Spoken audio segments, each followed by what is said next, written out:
Appreciate you guys being here. That's a fumble.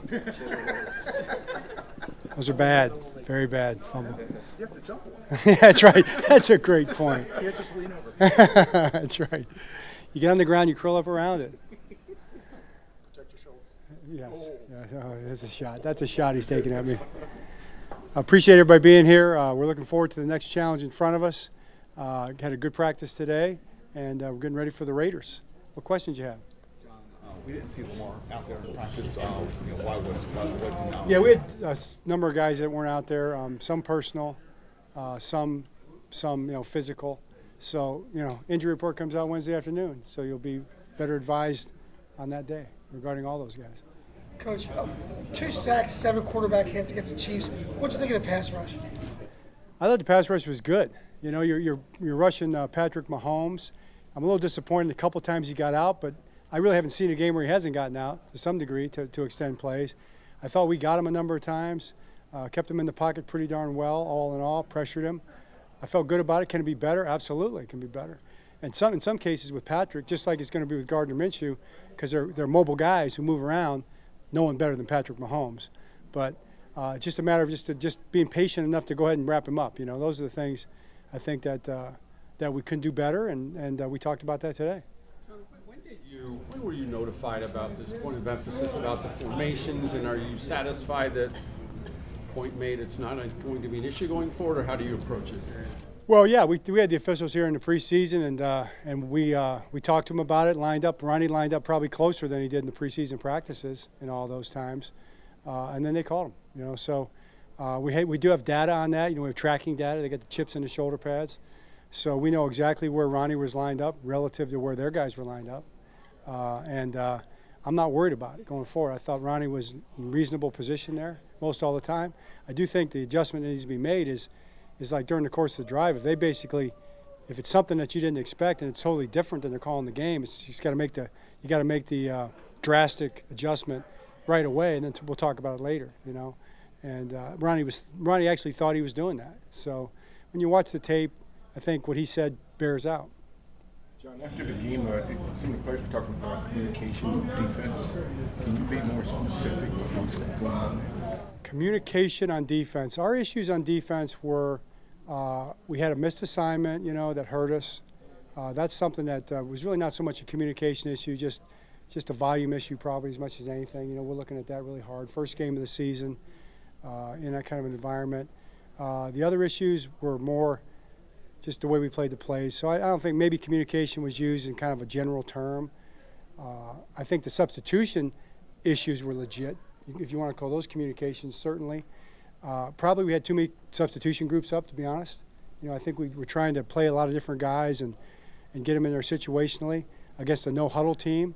And we didn't do a great job. They were subbing guys in like at 18 seconds on the play clock and calling their play real quick. So that creates an issue where we put our group in there, then you got to call the play before the 15-second clock goes off. I think that might have been it. Maybe that was what they were talking about. That was a communication issue, but really more it's kind of a substitution issue. We changed it. We fixed it in the third quarter when we kept our groups on the field, and we didn't have an issue after that. So that's probably what they're talking about. Your brother said yesterday in the locker room that from week 1 to week 2, that's when you make the most progress.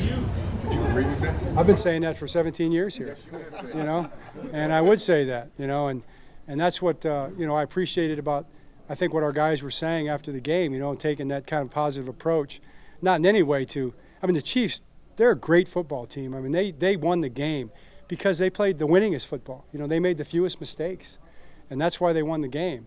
And those are things that, those that get your floor and your ceiling, right? The floor, the ceiling, how high is the ceiling, how high is the floor? How low is the ceiling, how low is the floor? You want to always raise the floor. That's what winning football does. It raises the floor as high as it can be. And we've been that kind of team over the years. That's why we won so many games. And I think the Chiefs' floor was higher in that game than our game was. And ultimately, that was probably the difference in the game. So those are the things I think we can do this week. We can raise that floor up quite high. I'm not too worried about our ceiling. I know we've got tremendous players and we'll make plays. But I want to see that floor come up a little bit and play a little more that way between week 1 and week 2. John, just to follow up on that, in terms of some of the things you just highlighted, was that attributable to some of their success in the middle of the field? It seemed like they were particularly successful there, if you will. Oh, they had some crossing routes back. If you want to know the details of it, I mean, we got quarters coverage in the backside. They were on speed from bunch splits back to the quarter side, and they were leveraging the underneath defense a couple times, especially early in the game. We cleaned it up. We changed which side we were rolling the coverage to, and it cleaned it up. So you do make those adjustments during the course of the game. I mean, you're playing a team that game plans really well, and that had a whole off season to game plan us. So they came up with a couple, probably 3 good ideas that were good. It's the nice thing about it is you play that team the first week, you see the stuff that other people might see too. Probably not, because they're probably the best in the business at that. So I feel kind of good about that. I thought we adjusted during the game on those things pretty well, things we hadn't seen before. John, people talk about the formation stuff, about consistency, and I read some stuff over the weekend that the concern would be different officiating crews may call it different. I don't know what your plans were Sunday, but did you watch the game looking for that in particular, where guys were lined up on other teams? Is that something you guys have paid attention to? Well, I didn't watch the games looking for that, but we have tracking data. So our analytics people will have the tracking data. We have the tracking data from that game. We know exactly where the Chiefs tackles were lined up and exactly where ours were lined up. So we know. And if someone wants to do that, maybe our guys will do that. It's probably a good idea. I haven't sent it to you, for the league. And you'll have it. It's public information, as far as I know. If it's not, I'm sure we'll get a memo from the league on that. But so that's one of those ones that's black and white. You can look at that and know exactly where they're lined up, so you can know exactly whether it's being called consistently or not. Coach, what was the reaction to Kyle Van Noy's diagnosis, and what's the game plan going forward the next couple of weeks about a veteran like that on the outside? My reaction is that the injury report will come out Wednesday after practice, and we'll know more then. We know the run game is a big part of what you guys want to do, especially with Henry here now. Not a lot of success Thursday night. What did you see when you watched the run game? I think it's a great point, and I think it's going to be every game is going to be kind of interesting and different. I like the way the run game looked for the most part with just the running back run game. There were some plays that I'd like to see be blocked a little better, but other plays that were blocked really well. And then we rushed for 185 yards overall, and a lot of that's Lamar, but that's the formula. The formula is all the guys together. It's not just the one guy. I think we didn't bring Derek in here to be, the guy that gets the ball 30 times a game. He's done that before. That's really not the plan. The plan is Derek, Lamar, Mark, Isaiah, Zay, Bate, Nelly. That's kind of the plan in this offense going forward. So I think that evaluation will be best made, over the course of the season, and I'm very confident there's going to be games where Derek's going to go for 100 plus or more, and you're going to be asking me why Isaiah only got 2 catches. That's probably going to happen during the course of the season, and that's going to be good for us. That's what we want to be. We want to be unpredictable that way. And where does the game take us, as we get into the game? John, I guess along those lines, one of the things you were hearing from pundits on Friday was, are the Ravens kind of searching for I appreciate the pundit term. Yeah. Thank you.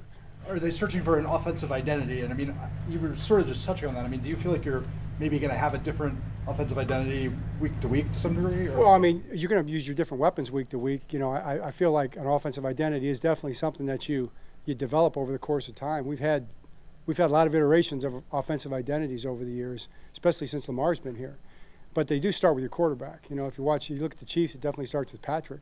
They're probably more established with that right now with their guys that they have. But, Pacheco gets the ball. Where was Kels? Didn't get the ball as many times in this game, So it's just going to be game to game like that in any good offense. Obviously, a lot of kudos for Justice Hill on those last 2 plays, blocking Chris Jones 1-on-1. I guess, first of all, was that what was supposed to happen execution-wise? And second of all, just what did you kind of see from Justice? I showed the guys those 2 plays. I thought Justice was amazing. I give him all the credit in the world. That was one of those ones with the crowd noise. We wanted to go to a base 6-man protection and fan our tackles, but we didn't get to it with the crowd noise. Maybe that's a communication thing on offense that we would have liked to have had. And I think in that protection, Justice made the adjustment. He was expecting the tackle to fan probably, but then the tackle didn't fan, and there he was with number 95 right in front of him. And I thought he did a pretty darn good job given the circumstances. So that's part of the communication. When you're up there and you're looking for blitz or no blitz and those kind of things, and you check your protections to that kind of stuff, you've got to work through those things. John, had Roger Rosengarten in for a couple series in the first half.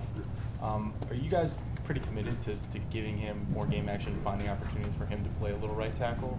Yeah, I mean, I think just it would be smart. He's a talented player. It would be smart to develop him, as we go. You got the veteran guy, Pat McCarry's, I think is about as solid of a player as you're ever going to see. Knows what he's doing, trustworthy, been there before. That environment, Pat was what we thought was the best there, and I think going forward. But also, Roger is an up-and-coming player, and we want to make sure that we keep giving him opportunities to grow. Those lines, earlier we were talking about progress from week 1 to week 2.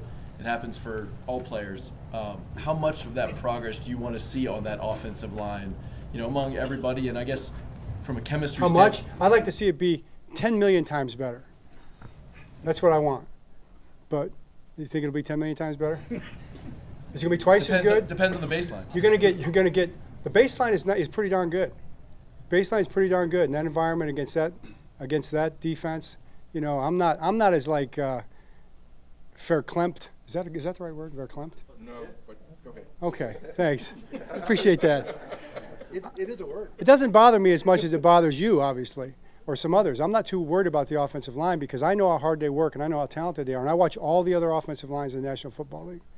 And I think if you applied some of the same standard to the other offensive lines out there, you'd be like, oh, boy, it's a tough position to play against these guys. So our offensive line is going to be really good this year.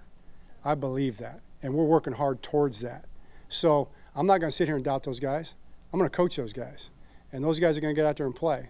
And I think by the end of the season, you're going to feel real good about our offensive line. I was just going to say, how much can chemistry, working together, the more time they have on the field together, help that? Massively, no doubt. I mean, when that offensive line goes out there again in that stadium with that crowd noise against that defense, and that kind of a game, that's it, man. It's not going to get any tougher than that. So I appreciate that. Now we got another challenge coming in here this week because we got another great defensive line that we'll be lining up against. So let's get locked in on that challenge, keep it simple, and we'll be in good shape. John, when Lamar runs for 122 yards, I mean, at this point, 7 years into this whole thing, does that still impress you, or is you kind of like, oh, that's Lamar? Yeah, well, it still impresses me. I mean, I think it should. Doesn't it impress you? Lamar always impresses me. I feel like he doesn't really surprise me because I guess we've seen it so much, and it's just been a gift to Baltimore and to the Ravens and to all of our fans and all of us. But being there in there with him every day, I recognize how much it means to him, how competitive he is, what kind of a fighter he is. I mean, this guy wants to win. He wants to make plays. He wants to lead his team. That's what I saw on Thursday night. And all the football stuff, we just keep coaching, and he's a leader in that. So, but I'm proud of him. I had nothing but admiration for Lamar Jackson. All right, thanks, Coach. All right, thanks.